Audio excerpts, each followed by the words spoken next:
small car or subcompact market has grown a lot in popularity over the last few years, especially in the recent era of global economic hardships and higher fuel prices. Standout players in the segment include the Honda Fit, Ford Fiesta, Hyundai Accent, and others.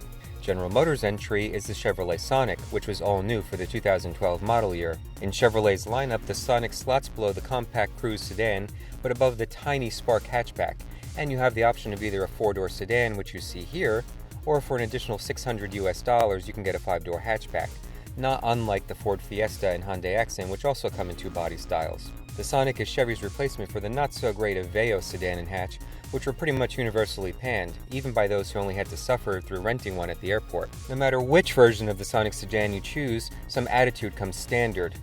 The front end features a bold, large grille and aggressive quad headlights that are unique in the way they seem to float individually. Strangely, they kind of remind me of the E34 BMW 5 Series, but I digress.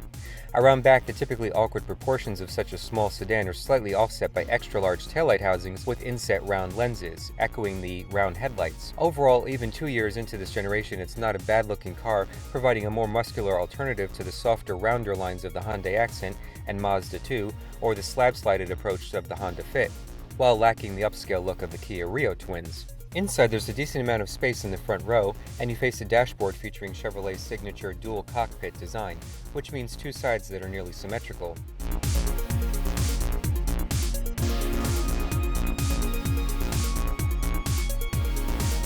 Ergonomics are pretty good, and so is storage with a small compartment on each side of the radio and 2 glove compartments.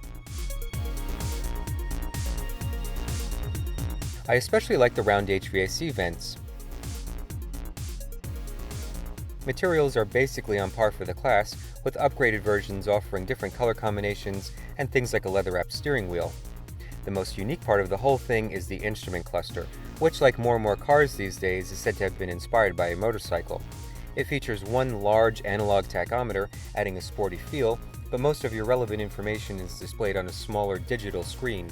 I like the shape and idea, but I do wish there was a better color available aside from the 1980s looking blue-green. In the back seat, there's an adequate amount of room for the class, but it falls short of what you get in a Nissan Versa and isn't nearly as practical as what a Honda Fit manages to do with its back seat. The trunk is generous, however. At about 15 cubic feet, it's larger than some mid-size sedans, and in fact Chevy's own Malibu only gives you 1 additional cube. So no surprise that even with gooseneck hinges, the official Globe rating stands at 5. And of course there are some quirks. The only USB port is located up in the upper glove compartment, which means if you want to access your phone or other mobile device, you'll have the cord draped across the passenger side. Not that you should be using them while driving, but you may have to, as there is no way to advance the song playing on your MP3 player from the steering wheel. There's also no way to change the radio station, meaning your hand is going to come off the wheel anyway. It's also odd that there is a door lock button on the driver's door, but none on the passenger door. Instead, it's located on the dashboard below the radio, closer to the driver, and seems to only be there for the sake of symmetry. Surely Chevrolet could have found something else to put there. Once you're all settled and ready to drive, you'll find that aside from the buttons on it, the steering wheel itself is nice and comfortable.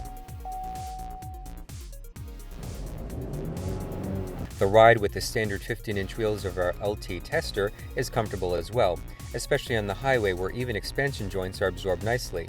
But the suspension is noticeably floaty, which at times makes the car feel bigger than it is, but not in a good way. As speed increases, road noise is kept at a decent level, but stability becomes more of an issue, with the steering requiring constant correction to maintain course. I definitely appreciate the inset convex mirrors on each door, a simple feature that should come standard on more cars. The brakes do a good job, but the pedal feels mushy and inconsistent. Acceleration in our test car comes courtesy of a 1.8-liter Ecotec 4-cylinder, producing 138 horsepower and 125 pound-feet of torque.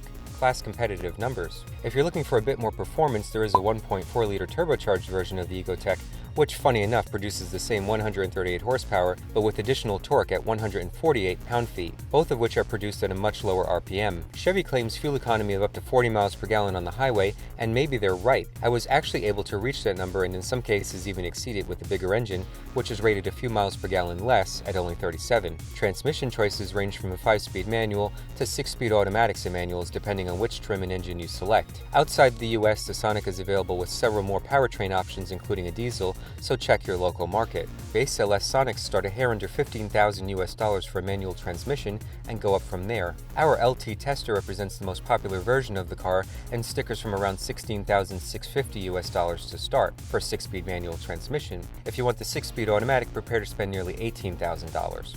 Features like the MyLink touchscreen interface, which also gives you a backup camera, and an inexpensive option for navigation through your smartphone are also available. Or you could go all out and step up to the sporty RS, starting at around $21,000, and you'll get most of the upgrades as standard, including the 1.4-liter turbo engine, MyLink system, and even leather-appointed seats with suede inserts.